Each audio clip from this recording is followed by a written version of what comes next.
मध्य प्रदेश के कटनी जिले के अंतर्गत जीआरपी थाने क्षेत्र से एक वीडियो सोशल मीडिया के माध्यम से तेजी से वायरल हो रहा है, जिसमें जीआरपी थाने की प्रभारी अरुणा वहा ने दलित परिवार के दादी और पोते को बड़ी बेरहमी से मार रही हैं, जिसके चलते इंदौर में अखिल भारतीय बलाई महासंघ के अध्यक्ष मनोज परमार जी के नेतृत्व में कलेक्टर महोदय को ज्ञापन दिया गया और इंसाफ की मांग की गई। इसके संदर्भ में जिला अध्यक्ष लक्ष्मण खेड़े ने पत्रकारों से वार्ता करते हुए बताया कि आड़े दिन इस तरह से दलितों के ऊपर अत्याचार हो रहे हैं और पुलिस प्रशासन कोई भी कड़ी से कड़ी कार्रवाई नहीं कर रहा है। अतः निवेदन यह है कि मामला गंभीर श्रेणी में आता है। हम महोदय से निवेदन करेंगे कि इस मामले को बहुत ही गंभीरता से लिया जाए।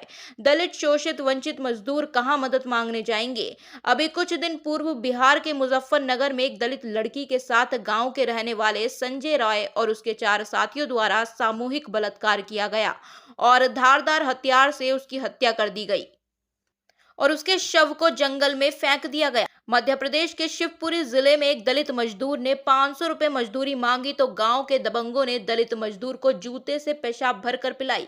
उत्तर प्रदेश के फर्रुखाबाद में जन्माष्टमी के दिन मंदिर दर्शन गई 2 दलित बेटियों को बलात्कार कर उसकी हत्या कर शव को पेड़ से लटका दिया गया। इसी तरह से अत्याचार होते जा रहे हैं। हमारी मां महिम राजपाल जी से निवेदन है कि सभी मामलों में दोषी लोगों पर कड़ी से कड़ी सभी पर कार्रवाई की जाए। इंदौर से पत्रकार खुशबू श्रीवास्तव की रिपोर्ट। परमार जी, उनकी सानिध्य में हम सब लोग आए हुए हैं, क्योंकि जो महिलाओं पे अत्याचार हो रहा है तो ये मैं कहती हूँ कि बिल्कुल नहीं होना चाहिए।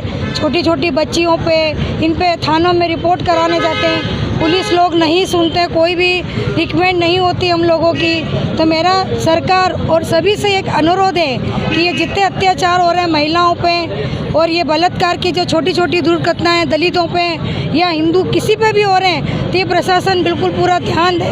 हमारा सबका यही अनुरोध है। महिलाओं की दुख दर्द चिल्लाहट पुकार ये प्रशासन सुने, हमारी सब यही प्रार्थना है बस प्रशासन से। संगीता पाटोदी। गत दिनों कटनी में जो घटना हुई, जो वहाँ की महिला कांस्टेबल टीआई साहब है जिन्होंने हमारे दलित माता और उसके पोते को मारा, जो काफ़ी निंदनीय है। ऐसा नहीं होना चाहिए। पुलिसकर्मी ही इतनी बेरहमी से मार रहे हैं जैसे चोर को मार रहे हो। जैसे सड़क पे कोई चोर पकड़ा जाता है, जेब कतरा पकड़ा जा रहा है, उससे भी ज़्यादा बेरहमी से मारा था। कहीं ना कहीं ये निंदनीय है कि हमारे जो रक्षा करने वाले लोग ही हमारे पे इतनी जुल्म ढाएंगे तो हम जाएंगे कहाँ पे? हम किसके पास जाएंगे? कोई तो होगा ना जिसके पास जाएंगे। जब पुलिस के पास ही जाते तो वही इतनी बेरहमी से मारते। तो काफ़ी निंदनीय घटना है सर। इसकी आवाज़ उठाने के लिए हम यहाँ कलेक्टर साहब इंदौर में आए थे, कलेक्टर को ज्ञापन देने महामहिम राष्ट्रपति के नाम। तो आपका पूरा आपका परिचय? मैं रघु बलई, अखिल भारतीय बलाई महासंघ प्रदेश अध्यक्ष। यही उन्होंने मांग रखी है कि जो भी घटना हुई है तो उस पर दोषियों पे कड़ी कार्रवाई हो और भविष्य में इस तरह की घटनाएं रोकी जाएं, इसके लिए उन्होंने ज्ञापन दिया है। परिचय? अंकिता वाजपेयी, तहसीलदार बिचौली हब्सी। जी जी, कटनी पर ही ना? कटनी पे सर, आज हम अखिल भारतीय बलाई महासंघ राष्ट्रीय अध्यक्ष हमारे मनोज परमार जी के नेतृत्व में, मैं जिला अध्यक्ष और हमारे रघु भाई और संतोष जी, अनोने जी, हम पूरी टीम, जो आपने देखा कटनी ज़िले में जो जीआरपी पुलिस ने महिला और उसके पोते को बर्बरता से जो मारा था, तो मुख्यमंत्री महोदय जी ने आदेश तो उनको दे दिया निलंबन का, लेकिन हमारी मांग है कि उनके ऊपर एक मामला पंजीबद्ध हो, जो पुलिस पंजीबद्ध करे और उनको सलाखों के पीछे करे।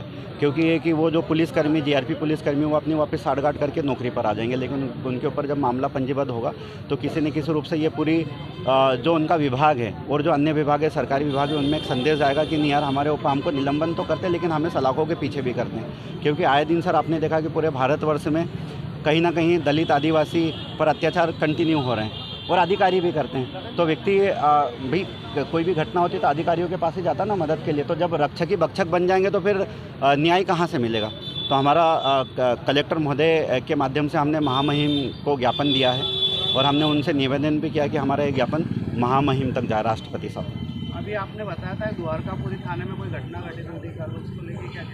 द्वारकापुरी में सर वो भी काफ़ी एक निंदनीय घटना है। वहाँ पर ममता बंसल है, एक गुड़िया है, उनके परिवार, उनके घर में चोरी हो गई थी और चोरी की उनको ये भी पता कि चोर कौन है और ये जानकारी उन्होंने थाने पर भी दी। तो थाने जो वहाँ पर जो संबंधित जो स्टाफ बैठा रहता है वो बोले कि देखिए ये तो गंजेड़ी बंगेड़ी है, तुम इनका क्या कर लोगे क्या नहीं, है ना, तुम वहीं बैठकर उनसे बातचीत कर लो, वहीं सॉर्ट आउट कर लो सारी चीज़ें। तो उन्होंने बोला साहब हमारा तो सामान चोरी हो ना, हम कैसे बात करेंगे, हम उनको थाने पर लाकर उनके ऊपर कायमी कीजिए और उनको जेल भेजो। तो बोले आपकी FIR नहीं होगी। फिर वो दो से 3 दिन तक परेशान होकर हमारे बलई समाज के राष्ट्रीय अध्यक्ष आदरणीय मनोज परमार जी के पास आए और हमारे राष्ट्रीय अध्यक्ष जी ने मुझे आदेशित किया कि भैया इनकी मदद करनी। तो कल रात को मैं करीबन 10 साढ़े 10 बजे उनके घर पर गया। मैं उनके वीडियो भी बना कर लाया, उनके घर के चोरी वाली जो घटना जहाँ पर हुई है ना, उसके साथ ही साथ उनका जो सामान चोरी हुआ था, उनके गन्ने की चरखी भी चोरी हुई थी। उस चरखी को पूरा करीबन 30 से 35 हज़ार रुपये की, गरीब व्यक्ति के लिए 30 से 35 हज़ार बहुत बड़ी चीज़ होती है। पूरी गन्ने की चरखी को तोड़ दिया।